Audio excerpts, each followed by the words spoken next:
قسط نمبر 40۔ خدا کی پناہ۔ ارے بھائی، انسان ہو کہ جن، سارے دن وہاں مزدوروں کے ساتھ سر کھپاتے ہو اور رات کو یہ نقشے پھیلا کر بیٹھ جاتے ہو۔ روبوٹ تو نہیں ہو تم؟ افتخار کاغذوں پر جھکے روہیل سے کاغذ چھینتے ہوئے ناصحانہ لہجے میں بولے۔ پلیز افتخار، یہ رول مجھے واپس دو۔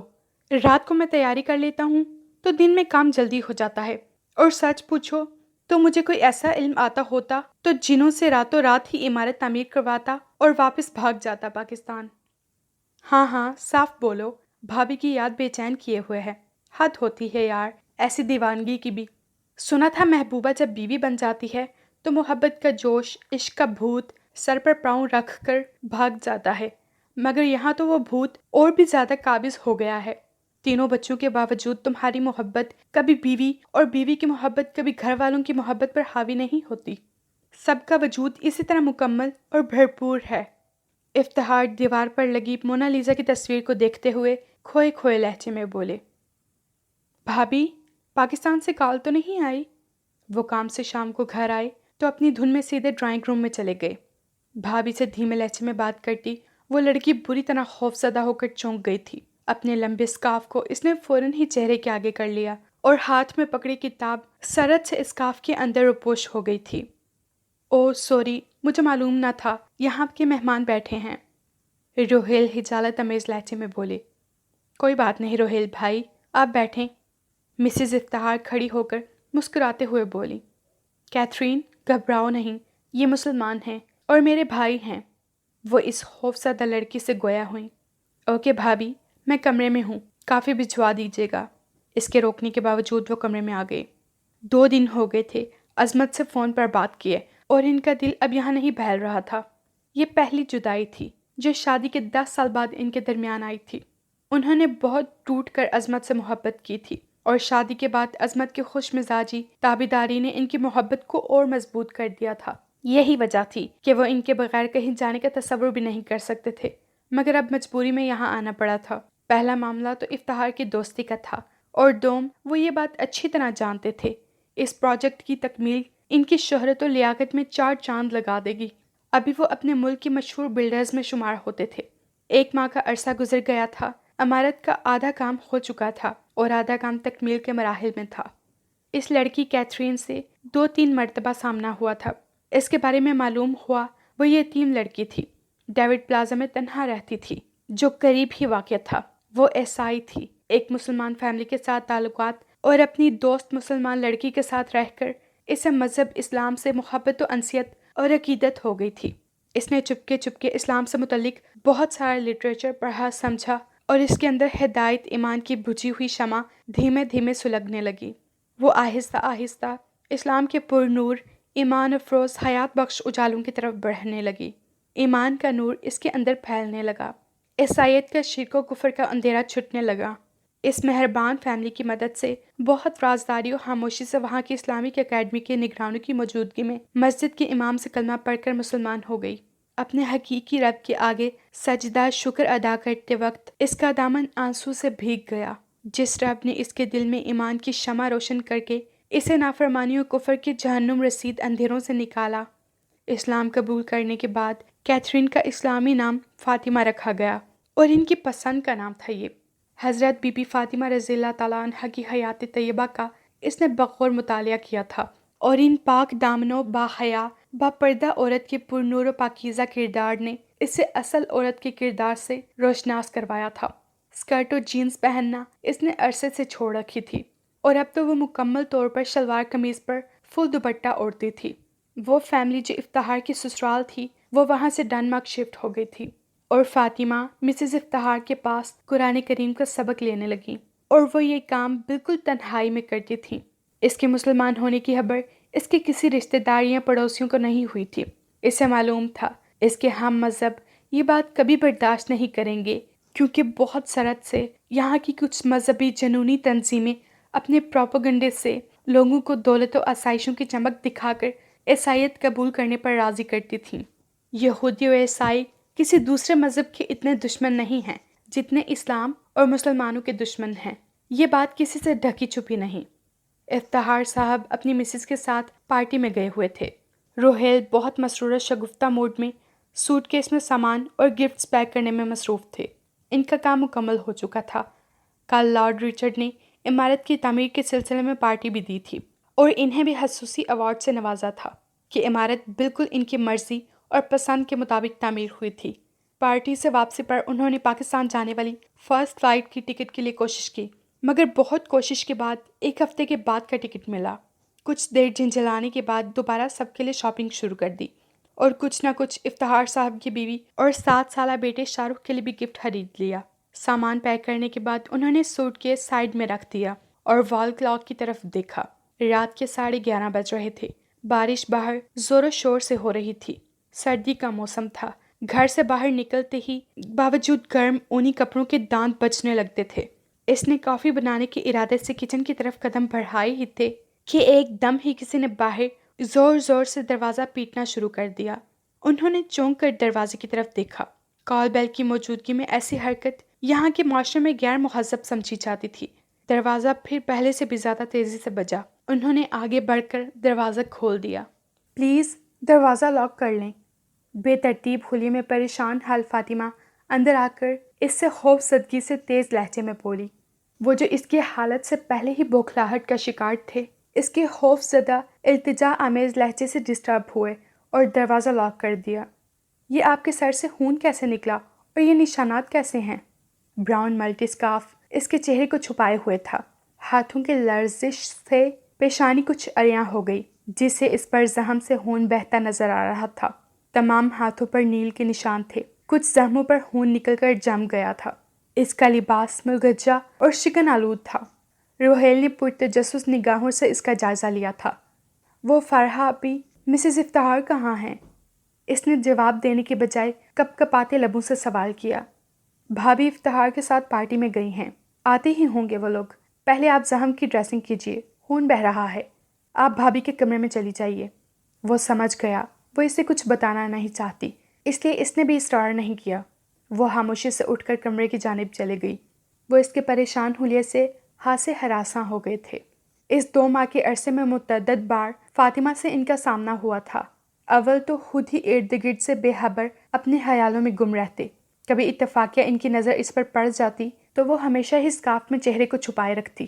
آج اس باپردہ باخیال لڑکی کا خوف زدہ زخمی وجود انہیں اس کے متعلق سوچنے پر مجبور کر گیا تھا۔ ہاٹ کافی 2 مگوں میں بھر کر وہ کمرے میں آ گئے۔ یہ کمرہ سینٹر میں ہونے کی وجہ سے مستقل استعمال میں رہتا تھا، اس وجہ سے اس میں ٹی وی VCR وغیرہ رکھا ہوا تھا۔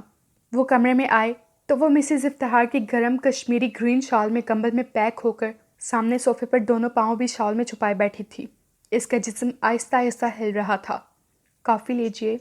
روہیل نے مگ قریب رکھی ٹیبل پر رکھ دیا۔ فاطمہ کی پوزیشن میں کوئی فرق نہیں آیا۔ اسی طرح وہ گھٹنوں میں چہرہ چھپائے روتی رہی۔ روہیل نے چند ثانیے الجھن آمیز نگاہوں سے اس کی جانب دیکھا۔ وہ رو رہی تھی۔ اسے ہمدردی اور دلاسے کی ضرورت تھی، مگر اس کے لیے ایسا کرنا ناممکن تھا۔ وہ جوان و غیر محرم لڑکی جس سے نہ انسیت تھی اور نہ رشتہ داری، بند گرم کمرے میں انہیں اس کی موجودگی میں گھبراہٹ ہونے لگی۔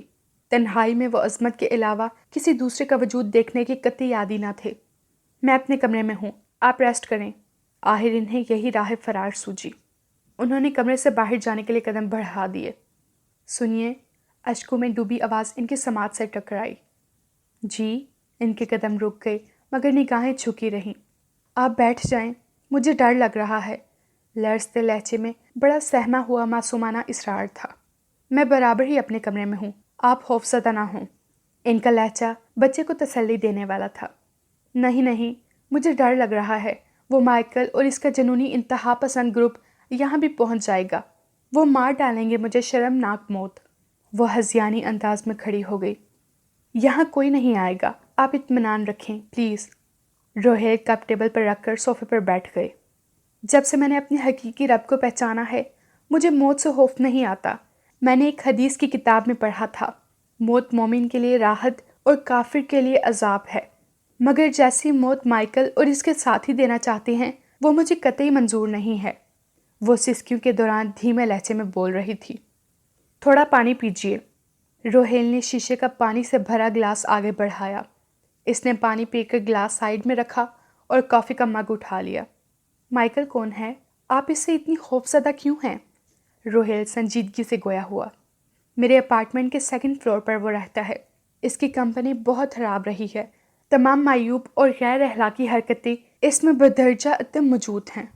میرا MBA فرسٹ ایئر چل رہا تھا جب اسے اچانک میری مدبھیر اپارٹمنٹ جانے کے لیے لفٹ میں ہوئی۔ اس نے جب سے مجھے تنگ کرنا شروع کر دیا۔ میں اگر فارحہ آپی کے فیملی کے ساتھ اٹیچ نہ ہوتی تو شاید بہک جاتی یا اس کا پرپوزل قبول کر لیتی، مگر اس وقت تک میری روح میں ایمان کی کرنیں پھوٹ نکلی تھیں۔ عظمت و شرافت کے معنی مجھ پر عیاں ہو چکے تھے۔ میں نے اس کا پرپوزل ریجیکٹ کر دیا تھا، مگر اس پر کوئی اثر نہیں ہوا۔ اس نے کہہ دیا تھا وہ کوشش کبھی ترک نہیں کرے گا۔ پھر اس نے مختلف طریقوں سے مجھے ہرٹ کرنا شروع کر دیا، یہاں تک کہ مجھے اپنی گریجویشن بھی چھوڑنی پڑی اور میں اپنے اپارٹمنٹ تک محدود ہو گئی۔ فارحہ آپی کی فیملی سے میں نے اس معاملے کا ذکر نہیں کیا کہ ان کے بڑے بھائی بہت جذباتی اور غیرت مند ہیں، مجھے بہنوں کی طرح ہی سمجھتے ہیں۔ مائیکل کی تمام حباستوں سے میں واقف تھی اور شاید انہیں معلوم ہو بھی جاتا اگر ان کی فیملی واشنگٹن شفٹ نہ ہو جاتی۔ گزشتہ 1 ماہ سے مائیکل یہاں موجود نہ تھا اور میرے اسلام قبول کرنے کی خبر نامعلوم اسے کس طرح ہو گئی، جو وہ کل آتے ہی میرے فلیٹ میں نامعلوم کس طرح لاک کھول کر گھس آیا، اور میں اس وقت عصر کی نماز ادا کرنے کے بعد جانماز طے کر رہی تھی۔ اس کی اس طرح بلا اجازت آمد اور غضبناک دھاڑ نے میرے اوسان ہتا کر دیے۔ وہ جو میرے پاس تصدیق کے لیے آیا تھا، گویا مجھے اس نے رنگے ہاتھوں پکڑ لیا تھا۔ میں نے اسے دیکھ کر جانماز تیزی سے کبڈ میں رکھ دی۔